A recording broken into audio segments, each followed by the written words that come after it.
Hello, I'm Justine Willis-Toms. Welcome to the New Dimensions Cafe. Today I'm hosting Tama Kieves.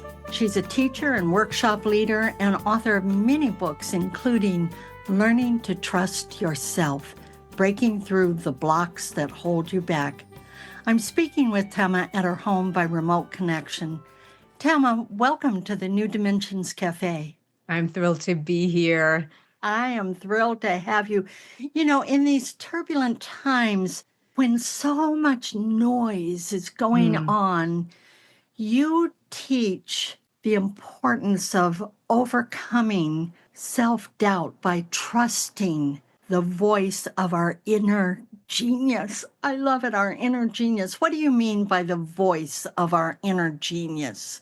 Oh, I just think that we have so much infinite intelligence within us, but we're not taught in this culture to listen to that. You know, we are programmed on some level to go get the A, marry somebody and have 2.5 kids, or there's all these societal expectations on us all the time that many times we don't even know what we feel. We don't even know what we believe. And that's why, especially in these turbulent times where there's so much information coming at us left and right, I think it's more important than ever to really start learning to trust yourself. Because one of the things I say in the book is that when you trust yourself, everything becomes possible. Everything becomes possible. And it's really learning how to stop listening to all the ideas of what's realistic, what's practical, what you can do, what you can't do, all the formulas, and to start listening to there's a native intelligence within you. There's just an organic way of being that's yours and yours alone. You've never been here before. No one knows the secrets you hold. No one knows what's possible for you. You don't even know what's possible for you until you start listening to this. And so I'm just going to tell you, my background story a little bit about how I got here, just because, they always say that you teach what you need to learn. And so I'm a poster child of that. And so, I didn't listen to an inner voice. I listened to what everybody else told me. When I was younger, I wanted to write. That was my dream. I read Catcher in the Rye, and I thought, oh my God, I want to be a writer. But I grew up in Brooklyn, New York. My family's Orthodox Jewish. And so if you came home and you said, I want to write, nobody said Mazel Tov. Oy vey, maybe. My mother just basically launched into, you're going to write? You're going to starve, you're going to write. And that was it. That was the go for your dreams talk. It was the same thing that many of us got, right? Be practical, be reasonable, shut down what you love, shut down what speaks to you. Don't listen to your truth, listen to the society's truth, right? So I listened and I went to law school. I got accepted to Harvard Law School, graduated with honors from Harvard Law School, was on partnership track at a major law firm. And I was just so unhappy, because when you are not listening to your own truth, you begin to die. You begin to wither. Life doesn't make sense anymore. And it really scared me because I had external success, but the internal was just dying. And then thank God a friend said to me, if you've been this successful doing something you don't love, what could you do with what you love? And that just was like, right? And so I decided I wanted to know in this lifetime what would happen if I listened to an inner voice, but an inner voice of love this time, encouragement, advocacy, instead of an inner voice of fear and should and expectation. So I started my whole life over. I left everything. I didn't have a plan. I didn't have much money. I just started everything. And that's my spiritual path began then.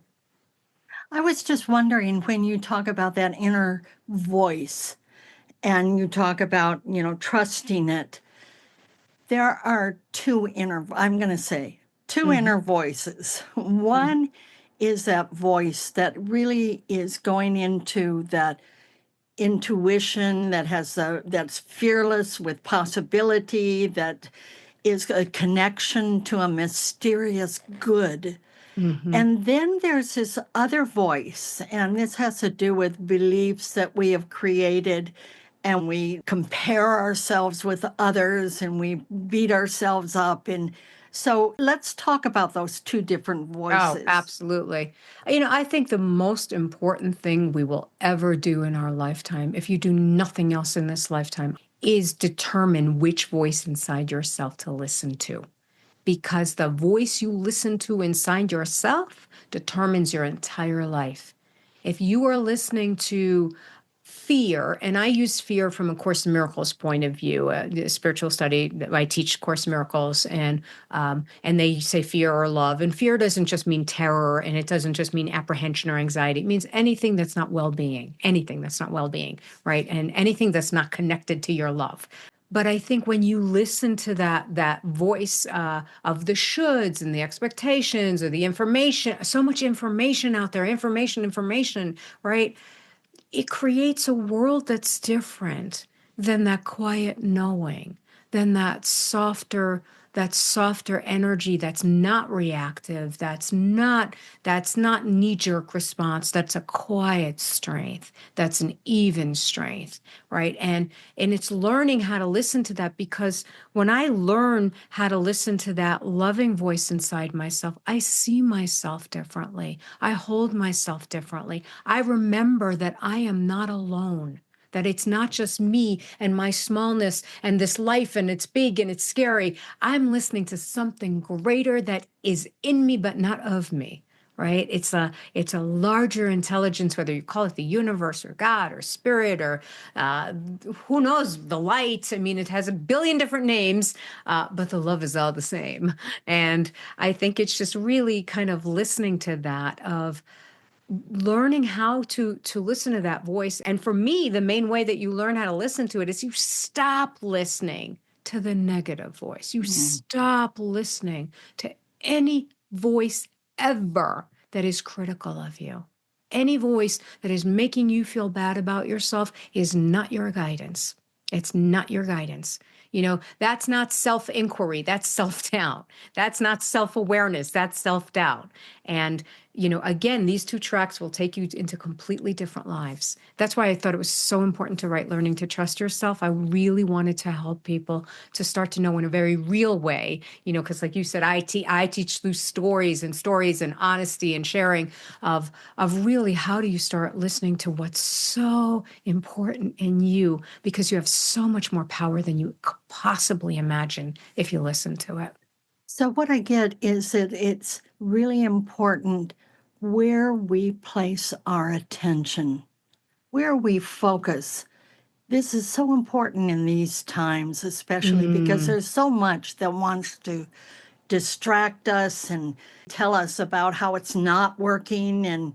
yes. But is that serving our well-being? You got it exactly, because it's like it is that focus is, again, there's so much going on in our world.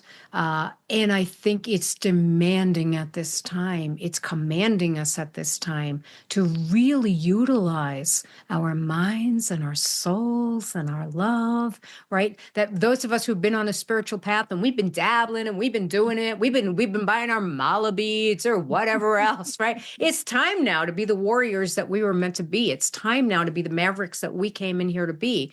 And what that is that we cannot afford a wandering focus. We cannot afford to let our minds just get caught up in stuff. It's that for me, because I have spent so much time in my life, because after leaving law and writing books, which took years to write, I'm not one of those, speedy writers, and having to believe in myself and not knowing if I was ever going to get published and not knowing if it was ever going to go anywhere, it demanded a level of focus or faith. I couldn't, like all my own self doubts and fears came up and over, like, what if you're kidding yourself? What if you're delusional? What if you just think you're good? What if, everybody else has written books already? Why are you going to be any different? I mean, like that horrible self talk.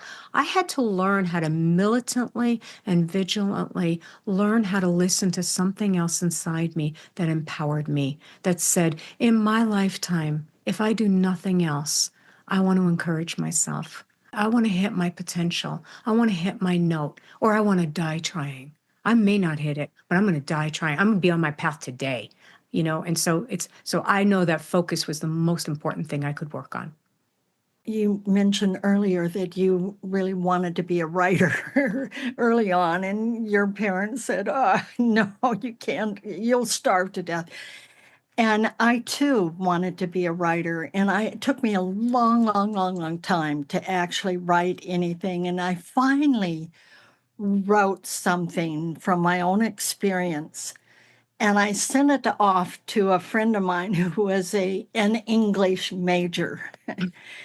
And Phil wrote back to me. He said, "Justine, this is a mess."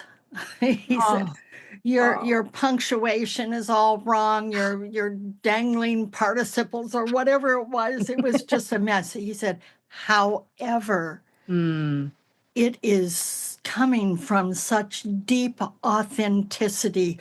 You can clean up all that other stuff. Don't mm, worry about it. You have a great voice. mm. Use it." What a mentor he was. What an Yes. angel to me. Yes.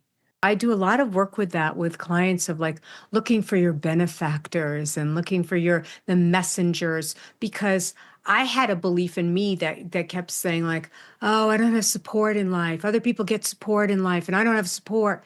And I started realizing, do I lack support, or do I support lack? Right?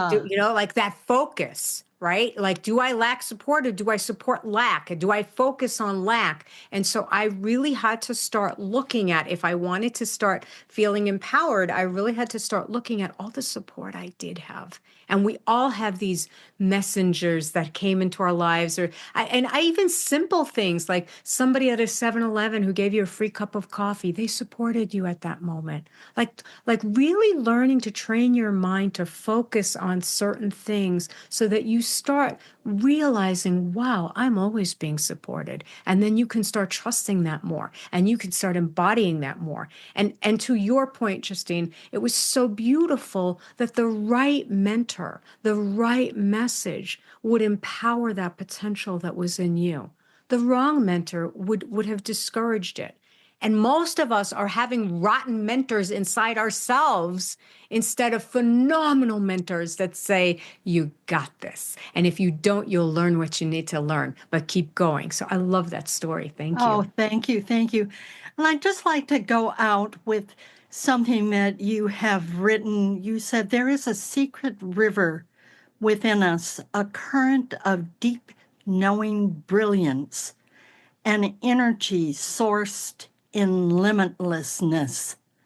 I think it's just, again, what we identify with, that we start identifying with our doubts or our sense of lack or our sense of not enoughness. And what I have learned is that every one of my limits, every one of my pain points is pointing me to my limitlessness.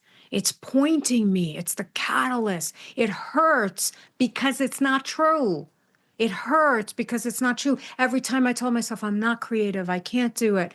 And my excitement is in all the work I've done coaching people and students and blah, blah, blah, and myself, of my excitement is there's always a limitlessness within us. There's always more than we know. There's so much more power in us that we know, but we are identifying with that lack. We are identifying with that doubt. So, in learning to trust yourself, I always ask people, are you identifying with your small self, your doubt, or can you identify with the part of yourself that does not have a doubt, that is not small, that is connected?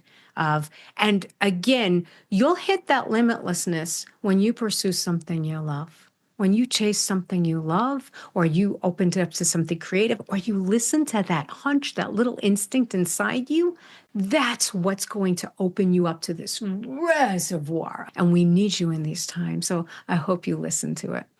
Oh, thank you so much. What is your website that Mhm. people can find all sorts of things, including some free gifts? First of all, please join me. We have created a community, a global community of those of us who are daring to live from inspiration instead of fear, right? And realizing our gifts. So I'm on social media every single day with free mojo there, whether it's Instagram, Facebook, all of it, YouTube. But I also wanted to mention on my website, tamakieves.com, TAMAKIE, V as in Victor, ES.com. You'll find all kinds of free gifts, but I specifically, I do fortune cookies that come to you once a week with inspired messages if you get onto that.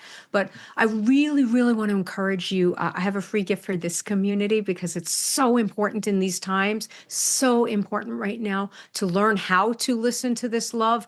So, I have a tool, a technique that I've used with all my clients, all my students. I use it every day myself. It has changed my life.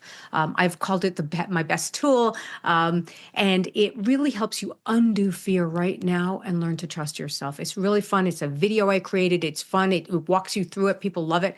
You can get that completely for free. It's tamakieves.com, TAMAKIEVES.com /best tool. So tamakieves.com /best tool. I really encourage you to download it. I encourage you to do it. Tell me how it's going. If you heard anything that sparked you, use this, run, do something with it, because let's embody it together. And I can't wait to support you in any way possible because you have such inspiration within you. And I want to see you realize it in your lifetime. Thank you so much. You can get there to that website through the New Dimensions website, newdimensions.org, where you'll find over 1,900 programs in its archive. I'm Justine Willis-Toms. I want to thank you so much for joining us at the New Dimensions Cafe, and I invite you, please, join us again.